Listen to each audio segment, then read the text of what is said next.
you guys, it's Brit. Today we're here to talk about karma and people getting back what they deserve, in my personal opinion, especially when you're ripping people off, scamming them, being greedy during a global pandemic. And I want to talk about a woman who was recently convicted on $2.5 million of pandemic fraud. So if you're interested, please keep watching.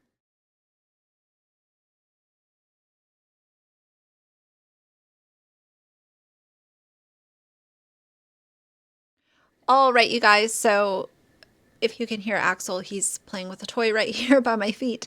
And I have no makeup on. I have a little bit of eye makeup on, but I had to take my face makeup off because, as you guys know, I am on tretinoin and I bumped up my dose again, and my skin is drier than the Sahara Desert. So we're dealing with it. We're filming. We're moving on with life, and that's just what works for today.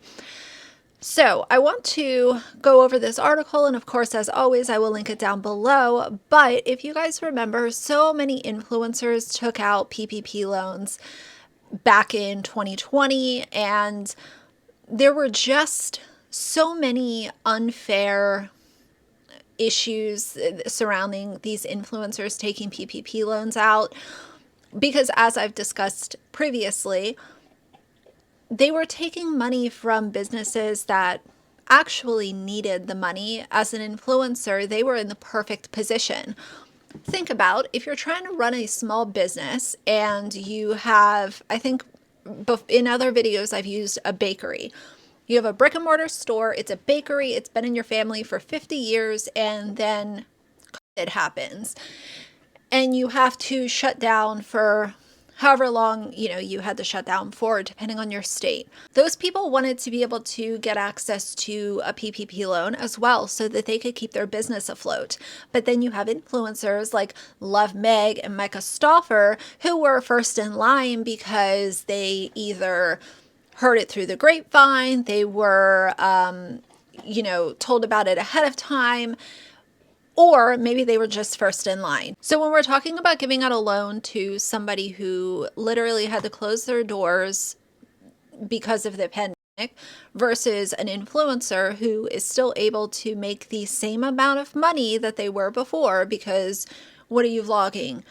Washing your sheets, doing a day in the life of what you do with your kids when you're at home. There is no hit to your income, because you're still able to do exactly what you were doing before. Anytime I say this, people automatically want to say, oh, well, life isn't fair. Stop whining, stop complaining. But there are certain situations where I come across it and it's just like, that is so unfair. It's unfair for the person who has to close their doors and cannot pay their employees for an influencer to take money that they don't need. I just think that it's unfair. I think it's a shitty thing to do. And so many influencers did it and didn't think twice about it. This article that came out about a week ago, I was sent it by one of my Instagram followers. So thank you if you're watching this video. But it basically just says that a federal jury convicted an Ashburn woman in Ashburn, Virginia, on charges of conspiracy, bank fraud, and money laundering. It continues on by saying, according to court records and evidence presented at trial, Rose Marie, I don't know how to pronounce her last name, so I will just refer to her as Rose, and her husband fraudulently obtained 2 PPP loans. The PPP program was instituted by the U.S. Congress to help businesses affected by the coronavirus pandemic continue to pay salary and wages to their employees. She carried out the scheme in connection with 2 of her husband's businesses by creating fraudulent payroll documentation for each business and then submitting that documentation in support of the PPP loan applications.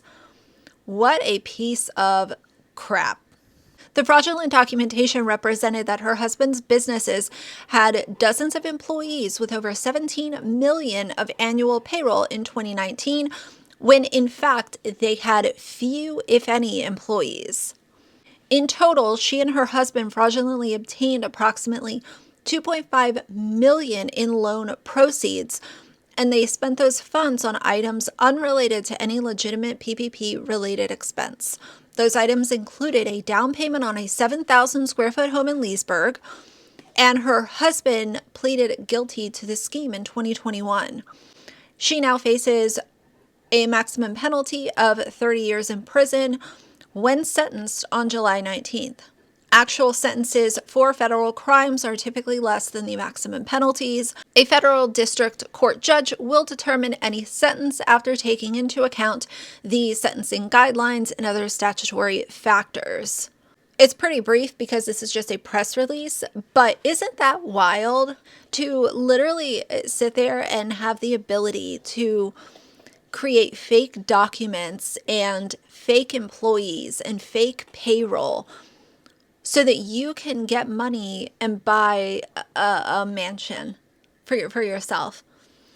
That is,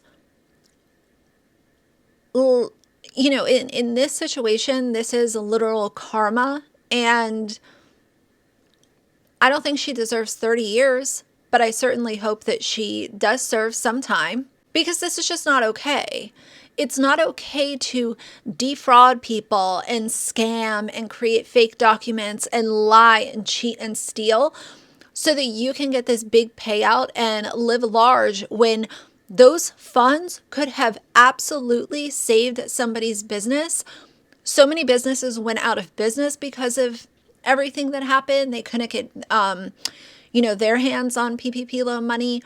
And it just sucks to see how there were so many families that were negatively impacted just on the business side of things.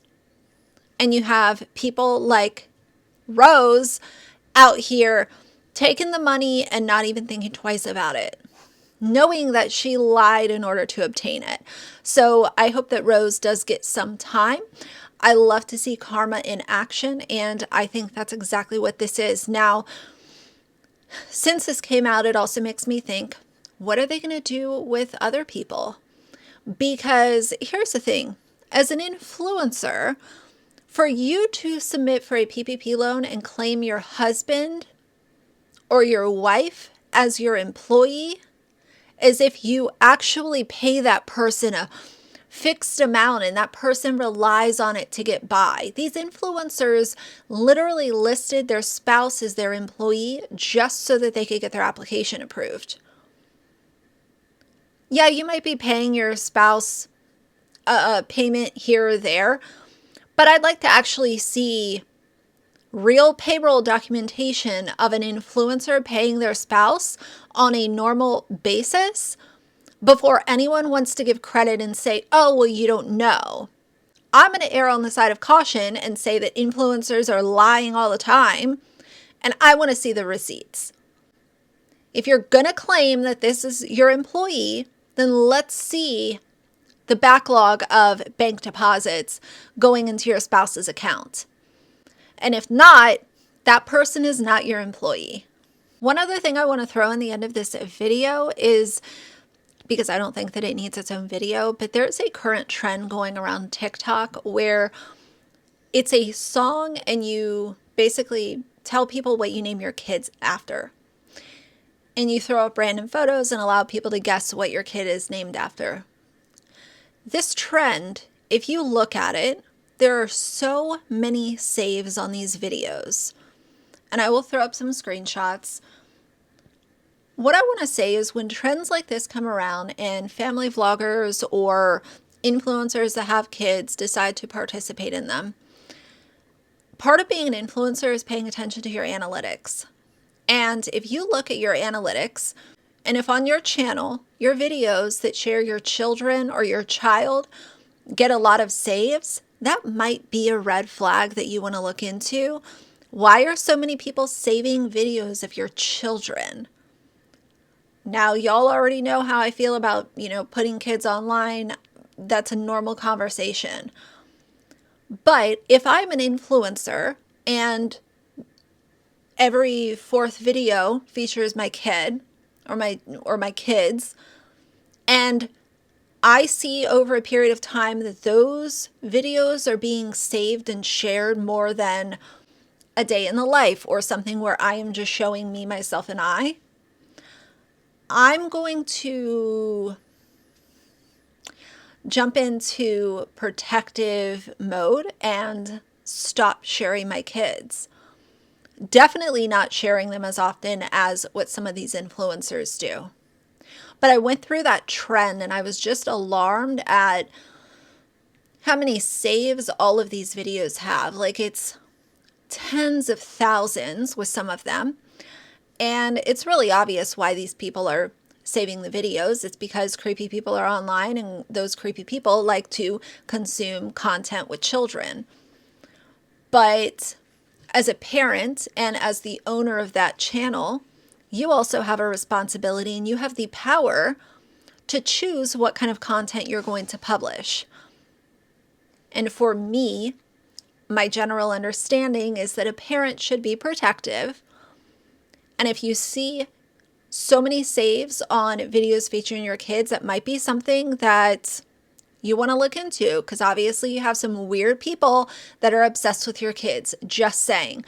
So I wanted to throw that in. Have you guys seen that trend? Have you, has someone that you follow participated in it? I know that it's all over TikTok right now, but several other people have also noticed the amount of saves, and it's part of the web of putting your kids online. There are hundreds of issues with putting your sweet children on the internet. And with a trend like this and saves and weird people becoming creepy, it's just part of the web. It makes me sick. So either way, I'm going to go do some skincare and try to mend my tretinoin dried out skin. But either way, that's going to be it for now. So if you like the video, please leave a like and a comment. And if you'd like to see more from me in the future, please subscribe. I'll see you guys soon. Bye.